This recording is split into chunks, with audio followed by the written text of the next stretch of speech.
जय हिंद दोस्त। बता दूं कि बिहार बोर्ड में इंटरमीडिएट के एडमिशन के लिए आवेदन शुरू हो चुका है। तो जो भी बच्चे इस बार 2026 में 10वीं पास किए हैं, चाहे वो फर्स्ट डिवीजन हो, सेकेंड डिवीजन हो या थर्ड डिवीजन हो, किसी भी डिवीजन से है, तो आप अपने इंटरमीडिएट के एडमिशन के लिए आवेदन कर सकते हैं। फॉर्म कब तक भरा जाएगा, उसके साथ साथ फॉर्म भरने के लिए आपको क्या डॉक्यूमेंट की जरूरत पड़ेगी, ये चीज, उसके साथ साथ फॉर्म भरते समय आपको कितने कॉलेजों को चूज करना जरूरी है, ये सबसे बड़ा इंपॉर्टेंट चीज है। नहीं तो पता चला कि आपने कॉलेज कम चूज कर दिया और आपका नंबर कम होने के कारण आपका ए फर्स्ट लिस्ट हो, सेकेंड लिस्ट हो या थर्ड लिस्ट हो, किसी भी लिस्ट में आपका नाम नहीं आएगा तो आपका एडमिशन नहीं होगा। फिर आपको स्पॉट राउंड के लिए देखना पड़ेगा, उससे भी नहीं होगा तो फिर आपको अगले साल का वेट करना पड़ेगा।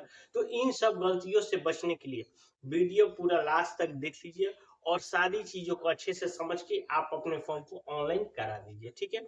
जो भी बच्चे हमारे चैनल पे पहली बार आए हैं, हमारे चैनल को जरूर सब्सक्राइब कर लीजिए, ठीक है। देखिए, बिहार बोर्ड इंटर एडमिशन 2026, सबसे पहले हम बात कर लेते हैं डेट का। देखिए, फॉर्म भरने का डेट 8 अप्रैल यानी कि आज से शुरू हो चुका है और 18 अप्रैल तक आप इस फॉर्म को भर सकते हैं। यानी कि फॉर्म भरने के लिए आपके पास 10 दिन का समय है।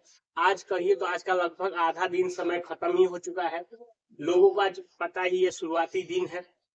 तो आप, हाँ, अब ये बात अलग है कि आगे डेट बढ़ेगा या नहीं बढ़ेगा, ये अलग मैटर है। लेकिन जो भी लोग फॉर्म भरने वाले हैं, क्योंकि बिहार बोर्ड का साइड लास्ट में ओटीपी का प्रॉब्लम आता है, कभी पेमेंट नहीं देता है, इस तरह के पीछे बहुत सारे प्रॉब्लम्स को देखे गए हैं। तो जो भी लोग हैं अपना भैया समय रहते, यानी कि 14 तारीख 15 तारीख तक होते होते अपना सारा फॉर्म भरवा के क्लियर कर लीजिएगा, ठीक है। अब बात करते हैं फॉर्म भरने के लिए पैसे के कितना लगेगा। देखिए, इसका पैसा लग रहा है 350 रुपए आपका लगता है। चाहे वो आप आईएससी में करा रहे हो, चाहे आईए में करा रहे हो, चाहे आईकॉम में करा, किसी में भी अगर आप कराते हैं तो आपका केवल एक ही चार्ज कटेगा, 350 रुपए। अब एक मन में ये सवाल आ रहा होगा कि क्या एक बच्चा दो फॉर्म भर सकता है। मान लीजिए मेरे को मन है कि हम आईएससी का भी फॉर्म भरे और शायद आईए भी भर दे, जिसमें नाम आएगा उसमें ले सकते हैं। तो नहीं, एक बच्चा केवल एक ही फॉर्म भर सकता है, चाहे वो जिस भी स्ट्रीम के लिए भर सकता है। क्योंकि आप लोगों को पता होगा कि आइए इंटर के बाद आप या तो साइंस ले सकते हैं, साइंस के जिसको बोलते हैं आईएससी, फिर उसके बाद आई आर्ट्स ले सकते हैं जिसको बोलते हैं आईए, और कॉमर्स लेते हैं जिसको बोल सकते हैं आई कॉम। ये तीनों चीजें आप, ये तीन आपके पास ऑप्शन रहते हैं इंटर में एडमिशन लेने के, ठीक। तो ये हो गया दो चीज। अब जो मेन बात है डॉक्यूमेंट्स का, देखिए फॉर्म भरते समय आपको बहुत ज्यादा डॉक्यूमेंट की जरूरत नहीं है। मात्र आप समझिए आपको क्या लगेगा। सबसे पहला आप एक फोटो लगेगा, पहला बात। दूसरा आपका एडमिट कार्ड। तो भैया ये तो दोनों चीज सबके भी बा, फोटो भी हो खिंचोइले हुई वजह, एडमिट कार्ड भी हो जो एग्जाम देत खनी अब तारा स्कूल से मिले, दो चीज। तीसरा देखा मोबाइल एक लगेगा, और मोबाइल वैसा चाहिए जिसमें चालू हालत में हो, एकदम ध्यान रखिएगा, ये सबसे इंपॉर्टेंट। आपको ओटीपी आएगा अगर जो भी है मोबाइल, जिस भी मोबाइल को ऐसा यूज करिएगा जिसका आपका रिचार्ज खत्म है। क्योंकि देखा बहुत सारा फोन बैग जिसका रिचार्ज खत्म है तो ओटीपी ना आए, तो भैया वैसा नंबर आपको नहीं देना है। आपका जो भी फोन रिचार्ज है जिसपे आपका ओटीपी आएगा वो ही आपको मोबाइल का यूज करना है, और उसके साथ साथ आपका ईमेल आईडी। ये दो चीजें, मात्र यही चार चीजें आप लेके जा सकते हैं, आप ऑनलाइन करा सकते हैं। ये बात हो गया आपका डॉक्यूमेंट। अब जो मेन चीज है कि कॉलेज चूज करने का, देखिए कॉलेज चूज करने का, देखिए कम से कम आप 10 कॉलेज चूज कर सकते हैं। अब 10 से नीचे आप कॉलेज नहीं चूज कर सकते हैं, मतलब 10 को स्कूल तारा चूज करे के ही करे। और मैक्सिमम माने ज्यादा से ज्यादा आप 20 कॉलेज चूज कर सकते हैं, ठीक। मतलब कम से कम 10 गो और ज्यादा से ज्यादा 20 गो।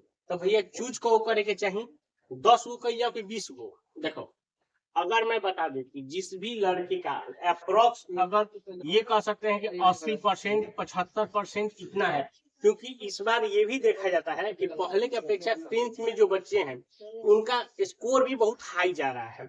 तो वैसे बच्चे जिनका 80 से 75% के आसपास है, वो अपना ध्यान रखिएगा, 10 से 15 कॉलेज कम से कम चूज करिएगा। क्योंकि ऐसा नहीं है कि आप टॉपर है तो आपकी आप ही नहीं है, आपका आप देखिएगा कि अभी एक तरह से ये भी रेशियो देखा है कि सेकंड से ज्यादा फर्स्ट की संख्या रह रही है, तो लोगों की संख्या भी रहेगी, उसमें आ जाता है। फिर लड़कियों की भी सीट अलग से होता है, फिर SC ST का भी सीट अलग से होता है। तो इन सब चीजों को देखते हुए कि जो भी बच्चे जिसका अप्रोक्स है, मतलब 70 भी कह लीजिए, 70 से 80% जिसका नंबर है या उससे ऊपर है, कम से कम 10 से ज्यादा यानी 10 से 15 के बीच में अपना कॉलेज चूज करिएगा, इससे कम मत करिएगा। 10 तो आपको करना ही करना है, लेकिन फिर भी आप सेफ साइड के लेके आप 15 कॉलेज आप चूज कर सकते हैं। और बाकी जो बचे हैं, आप पूरे 20 के 20 कॉलेज भैया चूज करिएगा, क्योंकि ऐसा नहीं है, क्योंकि आप जब देखते हैं बहुत ऐसे बच्चे, पिछला बार देखा गया है कि कोई कोई बच्चा फर्स्ट डिवीजन है लेकिन उसका फर्स्ट मेरिट लिस्ट में भी नाम नहीं आया है, सेकंड मेरिट लिस्ट में भी नाम नहीं आया, उसका जाकर थर्ड मेरिट लिस्ट में नाम आया है। तो क्यों आ गया? तो भैया वैसे लड़के हैं, उनका सोचिए फर्स्ट डिवीजन है लेकिन उनका लिस्ट में नाम नहीं आ रहा है, क्योंकि भैया उनसे ज्यादा मार्क्स वाले बच्चे का पहले प्रीफर दिया गया। तो इसीलिए एक ही दिमाग रखिए कि जिसका भी 70% तक है वो कम से कम 15 कॉलेज चूज करेगा, और उससे जो नीचे है पूरा 20 का 20 चूज किया। ऐसा तो नहीं है कि अगर आप 20 कॉलेज चूज करते तो आपको फॉर्म भरने का पैसा भी एक्स्ट्रा नहीं लगेगा। तो इसीलिए जब फॉर्म भरिए तो आप प्रॉपर लगभग कोशिश करिए कि जिनका भी सेकेंड डिवीजन है, थर्ड डिवीजन है, जो बच्चे हैं वो अपना 20 के 20 भैया कॉलेज जरूर चूज करिएगा, ठीक है।